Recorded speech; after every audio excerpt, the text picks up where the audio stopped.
Test लेते हैं एक प्रश्न के माध्यम से। आप सब से समाज में कभी ना कभी कोई ना कोई ये बात तो पूछता ही होगा कि कब आएंगे आपके महाराज जी। ऐसी समाधि तो हमने कभी पहले नहीं देखी। आप तो कहते थे महाराज जी शीघ्र ही आ जाएंगे, अब क्या हुआ आपके महाराज जी का? तो हम झट से जवाब तो दे देते हैं कि नहीं, महाराज जी ने तो आना है, अभी तो युग परिवर्तन होना है, बहुत कुछ होना है। पर भीतर ही हम अपने आप से अगर ये प्रश्न करते हैं कि सच में पता नहीं महाराज जी ने कब आना है, तो आप सब जिनके मन में ये सवाल उठता है, ये जान लीजिए कि आपको उस डायरेक्टर्स के द्वारा लिखी हुई स्क्रिप्ट पर डाउट है। आपको पूर्णतः विश्वास नहीं है अपने डायरेक्टर के ऊपर जो हमारे जीवन को डायरेक्ट कर रहे हैं। पर सज्जनों, ऐसे भी कुछ शिष्य हुए हैं और आज के युग में भी हैं जिनको अपने गुरु पर पूर्णतः विश्वास होता है, उनकी स्टोरी लाइन पर पूर्णतः विश्वास होता है। वो पटकथा जो गुरु ने लिखी है उस पर पूरा पूरा विश्वास होता है। उनके मन में कोई डाउट नहीं होता। अगर कोई कुछ कहता है तो वो विचलित नहीं होते।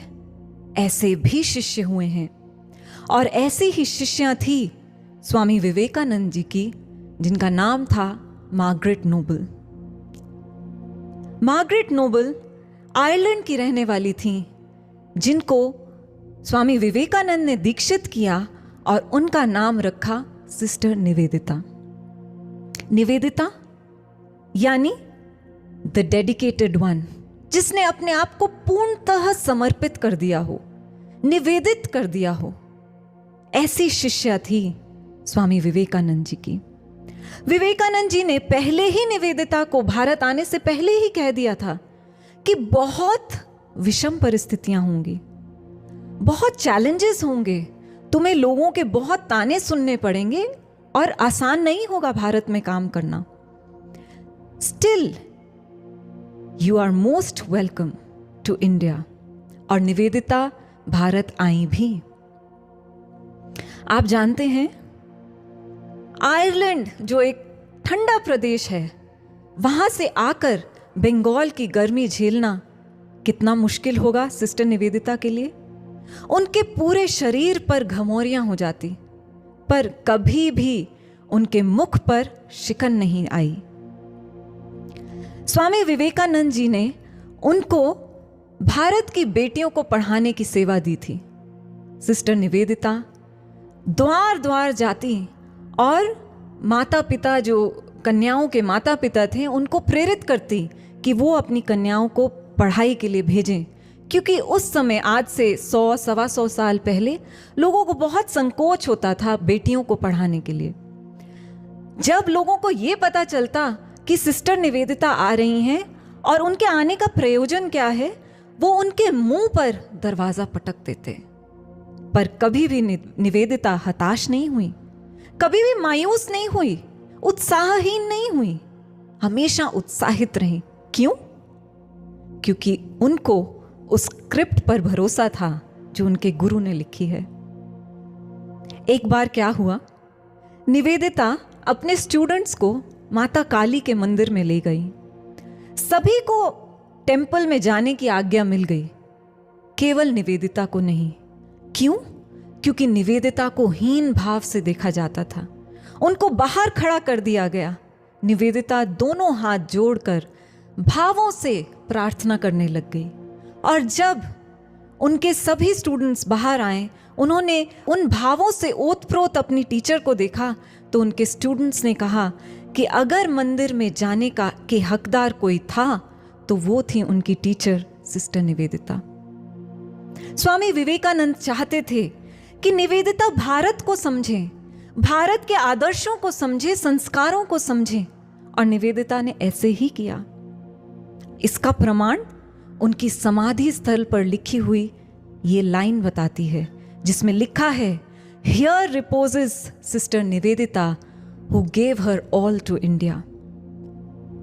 ये भगिनी निवेदिता की विश्राम स्थली है, जिसने अपना सब कुछ भारत को समर्पित कर दिया।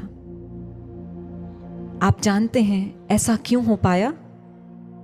क्योंकि उनको अपने गुरु पर पूर्ण विश्वास था। जो उन्होंने कहा है वैसे वैसे वो करती रहीं। और ऐसा ही हुआ अर्जुन के जीवन में। क्या हुआ अर्जुन के साथ? चुनाव था, या तो नारायणी सेना या फिर निहत्थे कृष्ण। युद्ध के लिए चुनाव करना है तो अर्जुन ने चुनाव किया निहत्थे कृष्ण का। आप समझ सकते हैं, अर्जुन हंसी के पात्र बने। उनको सबने कहा कि ठीक है, नारायणी सेना तुमने नहीं ली, कोई बात नहीं, पर कृष्ण के हाथ में कोई अस्त्र शस्त्र होता ये तो मांग कर लेते। पर ऐसा नहीं हुआ। अर्जुन जानते थे कि उनके गुरु ने कहा है कि मैं निहत्था आऊंगा युद्ध भूमि में, तो वो भी स्वीकार्य था, क्योंकि वो जानते थे कि जो उस डायरेक्टर ने स्टोरी लिखी है उस स्टोरी के भागीदार उनको बनना है, अपने आप से कुछ नहीं कहना। ऐसा ही हुआ। गुरु अमरदास जी के समय उनका एक शिष्य हुआ, भाई लंग, जो सेवा करते थे पर लंगड़ा कर चलते थे, और लोग उनका बहुत मजाक उड़ाते थे। कहते थे, दिन रात तो सेवा करते हो, क्या तुम्हारे गुरु में इतना भी सामर्थ्य नहीं है कि तुम्हारी टेढ़ी चाल को सीधा कर दे? कैसा गुरु है तुम्हारा? पर प्रसन्नचित्त वो शिष्य सेवा करते रहे, हमेशा पॉजिटिव। कभी भी मन में ये डाउट नहीं आया या ये अंदर से भाव नहीं आया कि मैं भी ये प्रस्ताव रख दूं गुरु के समक्ष कि मेरी टेढ़ी चाल सीधी कर दी जाए। सज्जनों, ये ऐसे शिष्य हुए हैं जिन्होंने इफ और बट को दरकिनार करके जो गुरु ने कहा वैसे करते गए। और आज हम सबके पास भी यही मौका है। जो स्क्रिप्ट लिखी जा चुकी है, बस हमें उस पे एक किरदार निभाना है। हमें तो बस खड़े होना है। और अगर हम ऐसा करेंगे, हम सदा सकारात्मक रहेंगे। अगर हमारे मन में कोई डाउट आएगा तो फिर हमारे भीतर नेगेटिविटी भी आएगी इन द लॉन्ग रन। इसलिए सज्जनों, जो स्क्रिप्ट लिखी जा चुकी है, बस किरदार निभाते जाइए। चलिए आगे बढ़ते हैं। एक शिष्य के जीवन में सकारात्मक रहने का दूसरा कारण, उस कारण की ओर जाने से पहले आपसे एक प्रश्न पूछते हैं।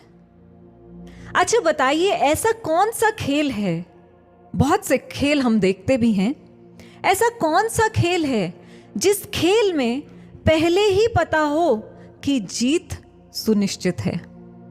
पहले ही पता हो, अभी खेला नहीं है खेल, पर पहले ही पता हो, तय है कि जीत सुनिश्चित है। बता सकते हैं आप कौन सा है वो खेल? चलिए हम ही आपको बता देते हैं। सज्जनों, वो खेल है जो महापुरुष खेलते हैं, जिसको हम लीला या डिवाइन प्ले भी कहते हैं। इस खेल में सुनिश्चित होता है कि जो नायक है और उसके जो सहयोगी हैं, उन सब की जीत निश्चित है। इसलिए एक शिष्य हमेशा सकारात्मक रहता है, क्योंकि वो जानता है कि वो जीती हुई बाजी लड़ रहा है। उसको पता है कि जीत सुनिश्चित है। महाराज जी स्वयं कहते हैं, कोयल का माधुर्य न छिपता कागों के शोर में, सिर्फ तुम्हारे हाथों होगी विजय पताका भोर में। शिष्य तो जानता है कि वो एक जीती हुई बाजी लड़ रहा है। ब्रदर